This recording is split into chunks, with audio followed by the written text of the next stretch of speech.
Hello and welcome to Pens, Paint and Whiskers. Today it's a little bit of a different video, but I thought you'd like to see the contents of my art box.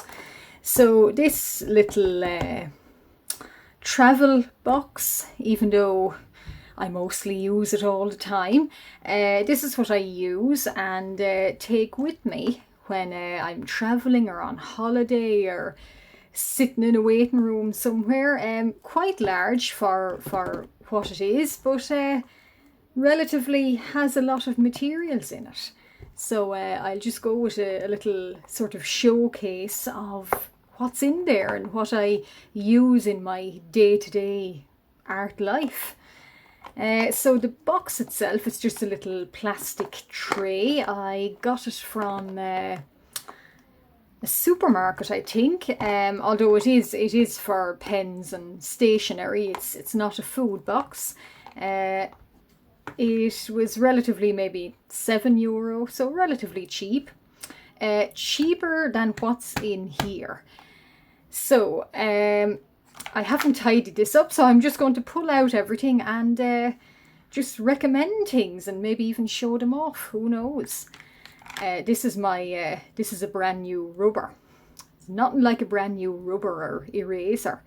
The little one, also in Milan, it was that size and hurting my nails to use it. So I just thought, I need a new one. So I'm relatively picky about some supplies I use. Rubbers, if they're soft and if there's give in them, I tend to like them a little bit more because this is a decent enough brand, Milan. If they're soft and have give, I find they don't leave these awful grey smudges on the paper. If they do leave grey smudges on the paper, I find it's usually the hard white ones. I don't use those much. So there's that fella. And this here, Faber-Castell, it is a pencil parer or sharpener. I get a lot of the Kneadable eraser tends to leave smudges everywhere. But yeah, that's my Faber-Castell. Again, I'm not so picky about my pencil sharpeners, just so long as they can lie flat and fit in this box, and they have a little what would you say, little containment to all the pencil shavings. Good enough. I tend to avoid the little tiny ones because they leave a lot of pencil-y dust and shavings about. Oh yes, this is my Unipin Fineliner. It's water and fade proof, and it is slightly a more unusual colour. It's a light grey. I might get to test it in a little bit. It's a light grey. I choose a light grey. Once I've done a pencil sketch, I'll go over it in this Unipin Fineliner, and so it's not black. And it doesn't show through if I want to add colour later. And the nib is a brush nib. I don't know why, but I prefer a little brush nib. I think there's more control in it maybe. This is, oh yes, I use these pen grips on quite a lot of things that I'm writing with, because after a long time my hands get a little bit crampy along my knuckles, so it's nice to give them extra scope.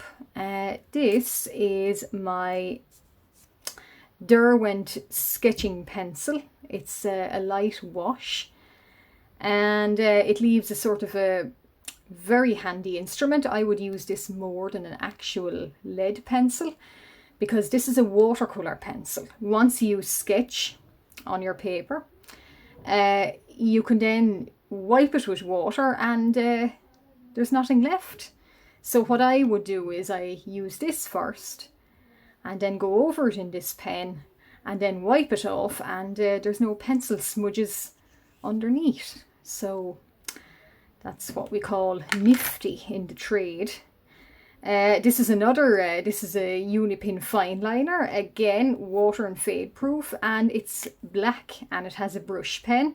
So when I'm finished my final piece and I'm happy with it, I'll go over it in this brush nib.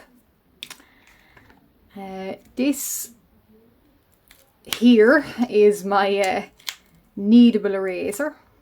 So it's quite horrifying in its old age.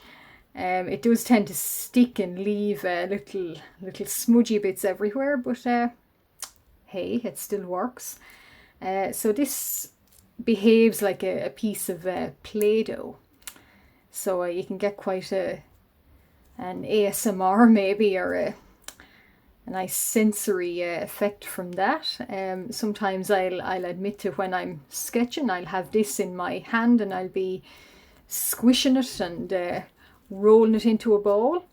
Very useful. It sort of self-cleans. It doesn't leave smudges after it, and it has a neat little plastic tray. This is one of my favourite instruments. It's a Pentel hybrid white gel pen, ballpoint. So I'll sometimes highlight some of my characters in white and highlight some maybe scales on creatures in white. So very useful. And this equally useful. So this is my Signo Uni-ball gold pen. It's nearly ran out on me. Not a lot of ink left in it, but maybe for the next week or two it will do its job. I do tend to, whenever I visit an art supply shop, I tend to buy maybe 3 of them, so I have a little stock. I would use these on costumes and things like buttons and bells, and sometimes even scales to highlight them. Gives a nice shiny quality. And this is its sibling in silver. So this is silver Signo Uni-ball pen, and again, well used and very, very nice and shiny. This is my glitter pen. I'm not sure of the brand, but it leaves it's like a little bit of a glue pen sometimes. It leaves glitter wherever you brush it. It might be able to be replaced, I'm not quite sure, but very useful for creatures that have shine or scales. This is my clean and cloth. Sometimes when I'm snapping a picture for Instagram even, I like to clean the camera. It's a glasses clean and cloth. I do cycle them out and wash them. And this is my Faber-Castell Goldfaber Aqua. So this is a watercolour pen too. And I like to sometimes sketch things again in this black and wipe it away. This is an ordinary, again, with a pen grip. This is an ordinary Faber-Castell 3B. Sometimes I'll just do a quick sketch and do it in this pencil. And this is a Faber-Castell watercolour white, good for doing highlights. So sometimes I don't want a too bright highlight, but I like a nice paleness, and I use this. And even on top of markers, it can work. These are my little bulldog clips, I think they're called. Sometimes when a sketchbook page, when it sticks up slightly, I like to pin it down and just to get a straight picture. And this is my general Bic biro. So sometimes I do a biro sketch or a note to myself, and serves the job.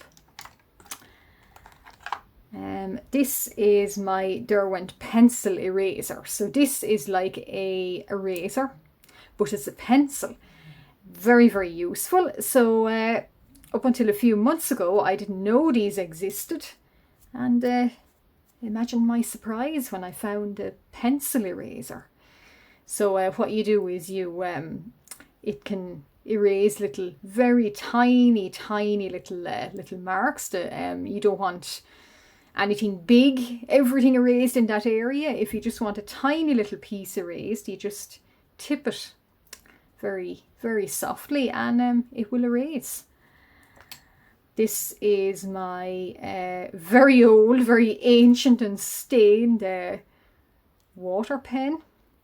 I don't think it's a Derwent one, but what you do is it acts like a portable jar of water. So you fill this here up with water, and as you're painting or doing watercolor, you give it a squeeze and some water should come out.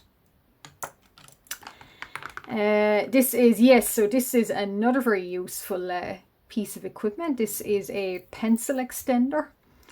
When a pencil is getting down to a tiny little stub that does hurt your fingers actually using it, stick it into one of these and it acts like an ordinary pencil, and you can extend the lives of pencils with it. This is a Faber-Castell Pitt Artist pen brush. It is white. So once again, if I've done a marker drawing or paint even, I'll come along, and if I want a not too shiny white highlight, I'll just paint over it with this little sharp nib, and it gives quite a opaque look, so it's quite nice. And this is my Faber-Castell Polychromos black. Sometimes I use it for shade and shadow, even on marker, again it works. And that is the end of the box. This is my blue tack that I use to, sometimes I'll want to tape a page down maybe, and or tape some piece of equipment close to me, and I'll use that. So what we might do is we might indeed test some of these materials and see how they work. So I have came well equipped. So this big sketchbook, big sketchbook, we shall move our kitty and our other kitty. This is quite a big sketchbook. It is a Art Gecko 300, I believe, GSM watercolor A4 sketchbook. So I use this mainly just for testing materials in or making quick sketches. So it's quite, what you'd say, rough and ready. So this is, once again, this is the Derwent sketching wash pencil. So it's a light wash. So what I do is I just will draw a little, I'm not sure what I'm drawing, I'm just subconsciously doing one. There's our little guy here. So he's done in a light wash. Now, so that's him. This would be my normal process. So what happens then is I will come along with this. I'll show this separately too, but this is the Unipin Fineliner in grey and a brush sort of nib. So it has a nice even stony grey colour. That's what it looks like. And what we will do is we'll just outline this little guy here. There we go. So what I usually do is, if I'm doing bones or teeth or anything, I'll usually do these with the pen. I won't necessarily do them with the pencil. We'll give him a little bigger chin here. and oh, quite a square jaw. So, and we'll give him little neck vertebrae. Will be nice to him. So and maybe a collarbone too. So that's the grey pen. And then what I usually do is sometimes I will erase. So sometimes I'll erase with this eraser here, or sometimes the Kneadable one. But what I'm going to do is I am actually going to show, hopefully, if I can erase it with water. And hopefully on this paper, this ink will not smear. And it has done a little bit of smearing, but what I do then is I come along, and like I say, I have quite a collection of these little cloths, and it helps if this paper is quite smooth and shiny. I like smooth and shiny paper, but not necessarily all the time. So if paper had a toot, so if it was rough, this would be quite hard to do. So now he does come out a little bit smudged, but I usually will colour in and add colour, and no one will know the difference. This is, yeah, so what I'll do is I'll show off a little bit of this is the ordinary Faber-Castell, and hopefully you'll be able to see this little pencil eraser working. So what I do is I might not necessarily discloth, but I'd give it a little clean, because the nib is quite, maybe vinyl, is that what you would say, vinyl? And there we go. So that's taking it away, and nice circular strokes, and leaves nary a smudge. So that's the Derwent pencil eraser. What I will hopefully get to show off now is yeah, so my Polychromos. We're going to give our little friend here some eye sockets, or some shadows in his eyes. This would be normally what I would do maybe last even, or right before I ink him for good. We'll give him some defined cheeks and some shadow here, a little bit of an eyebrow. His jaw has gone a little wonky on me, but that's okay too. So I would use colour or marker even, and then I would add these shadows if I wanted to add shadow. And this gold little pen, let's try it. We'll give him some stars. So he's quite a shimmery skeleton. We'll give him these little jazzles there. And why not give him silver? So here's a silver star, and another, and another. So I might actually show how, if the ink levels in these will permit. Yeah, that's quite a bright gold, and this is quite a bright silver. That's why I like these particular brand, this Signo. And although if I do find the silver a little bit more opaque at times. Now, so our little skeleton friend, he's going to get some highlights. So I wouldn't necessarily do this all the time, but I'll try and show this pen here first. So I might actually show it on the grey, just so you can get a good sense of how opaque it is, or how bright even. It's probably the best example of a gel pen I have found. Some I know you would put them down and they'd come out grey. But as you can see, quite a nice polka dots there. and it does in fact go over the white, and it does go over, or the gold, and it does go over the silver, but a little bit more washed out maybe, but that's okay too. And our skeleton friend here, so he's going to get some highlights on the other side. So one side is shadow, so one side in white, and it's probably not the best showing him off, or showing this white gel pen off on white paper, but we'll go with it. So yeah, so he has got a little bit of highlights, and I can try and show this Pitt artist pen too, but what I'm going to do first is I'm going to do a nice black background for it, because white on white is not necessarily easy to see.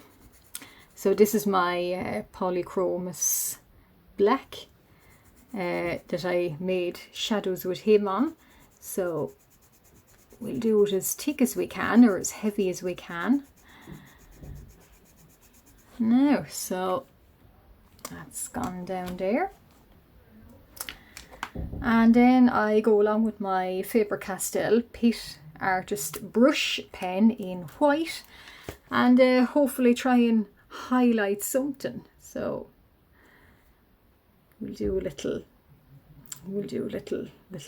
flower. So again, like I mentioned, this is quite a softer white, we'll say. It tends to blend with the colour it goes down on, but that's okay too. Sometimes it's just a vague highlight you need, so that's what that looks like. And this glitter pen here, so this one, now it does need sometimes a little pump action, a little bit like Posca's. I'll try and do it on the white, because it is quite shiny, so you should be able to pick it up on screen here. Oh, and we got a big smudge of it. Now, so there's that. And I might try skeleton friend over here in some sparkly glitter. He's going to be quite a glittery skeleton. And yes, it does go over all the other materials, so the gel pen and the pencil even. The glitter does go over it. It's not necessarily a glue, it's more like a perhaps a film over it. There must be a certain amount of glue to it, but it's not sticky. And I shall demonstrate, once the glitter is dry, try and demonstrate this black pen on him.